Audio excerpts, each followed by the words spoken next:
Tell your story. Change the conversation. Organized by students. TEDxYouth at SHC.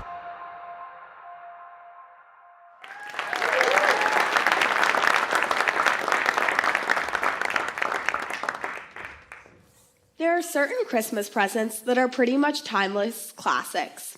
Matching pajama sets that will undoubtedly lead to embarrassing family photos, a homemade bracelet for mom, Oprah's latest book for Auntie Susan. But in recent years, there has become a rising star in the Christmas gift industry world: ancestry tests. What people are giving for birthdays, Christmases, and everything in between is the gift of knowing where you come from. What this new industry's wild fame represents is just how much people in our rapidly modernizing world do care about the past, to the tune of $850 million to Ancestry.com in 2017.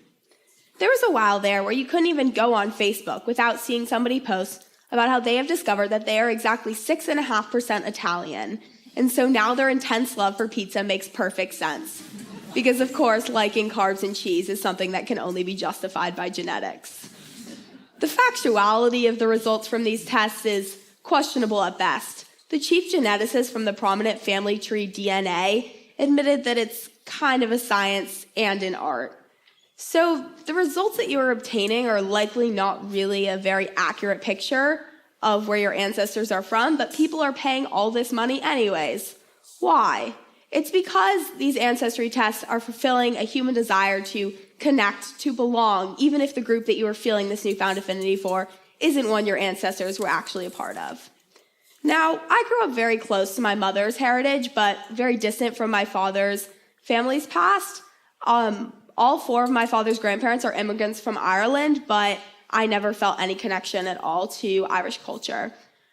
Due to this human desire to connect to one's family's past that is capitalized on by these ancestry tests, this disconnect felt very unnatural to me. What had I lost from the neglect of my patrilineal roots?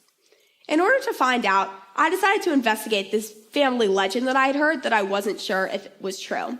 So 2 of my great-grandparents are from these 3 islands off the west coast of Ireland called the Aran Islands. They are very, very remote, very isolated, so the life there was around 1900 was pretty similar to what life would have been like 1,000 years previously in 900. So these islands were a backwater of Ireland, an area that people didn't really know and didn't really care about. That is until the late 19th century when their extreme primitivity became seen as a strength by Irish nationalists who were looking to culturally decolonize Ireland. And because these islands were so remote, they were seen as like the last bastion of a true Ireland, a true un-anglicized Irish culture. So Celtists, linguists, folklorists, nationalists, intellectuals flocked to these 3 really small, forgotten islands in order to experience the last remnants of true Ireland.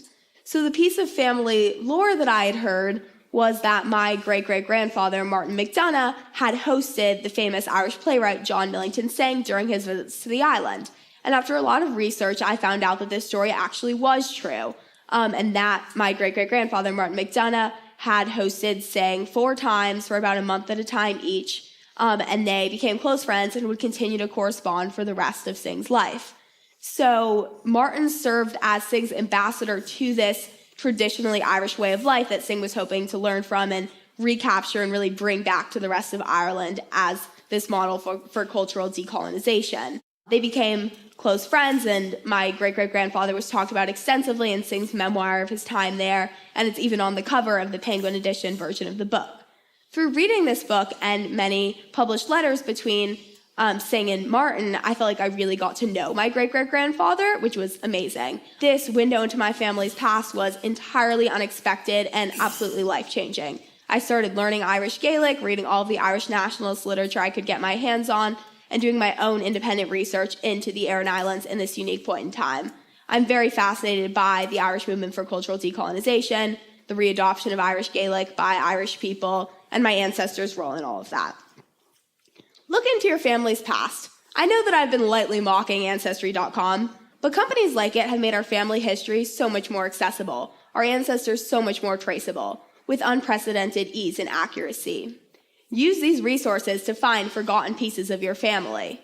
I didn't discover that I'm descended from George Washington like that woman in the ancestry.com commercial, or that Castile dynasty blood flows through my veins. My great-great-grandfather was not famous. He's only known by the handful of Sing scholars. It's very obscure, but his is a fascinating story nonetheless. History is not only interesting when it is the famous people that you are learning about, which is basically how we learn in school. It is most interesting, likely, when it is your ancestors that you are learning about because you have that personal investment, that real emotional proximity to it. I know that I never would have become so deeply invested in Irish nationalism and decolonization at the turn of the 20th century had it not been for learning of my ancestors' role in it. Every single one of our millions of ancestors, regardless of where they came from, did benevolent, horrific, hilarious, depressing, gray things. Lived in times we romanticize and condemn and don't understand.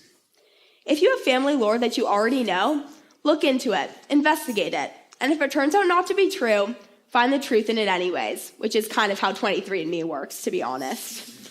Tell as many stories as you can about your family, even if you are not sure if they are true, even if you know that your grandmother made them up as a bedtime story to make you proud in where you came from. Human beings crave stories. They connect us to one another, and I charge us all to be a little less discerning the next time Grandma tells you that she once served lunch to Louis Armstrong, or at least somebody who looked just like him. If I declared it impossible that my great-great-grandfather could have had this close friendship and influenced a famous Irish writer, then I never would have found out about this story, and I never would have made this time period and this Irish cultural decolonization my both academic and familial anchor. Search for those true stories about your family. Use ancestry.com. Read your great-grandmother's Ellis Island documents. Those are all fascinating, really, really powerful things. But don't be unwilling to believe those improbable family legends. I wouldn't touch alternative truth with a 10-foot pole in this era of the decline of facts if it weren't for that we all have millions of ancestors anyways. So one of them must have done fill in the blank at some point, maybe just a different time or place than where you imagined. Often we just need a kernel of truth to believe in. There is a poignant, unattributed quote.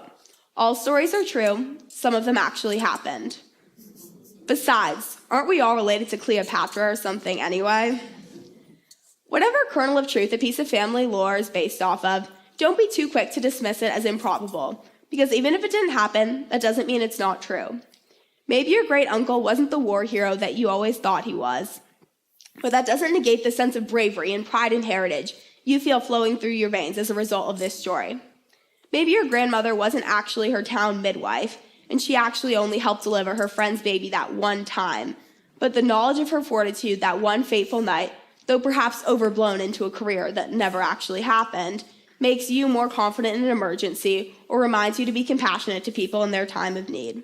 I know that understanding my own family's role in the Irish independence movement has made me feel more capable of creating change myself, and more optimistic that a person with a million strikes against them, like my great-great-grandfather, can still catalyze great things.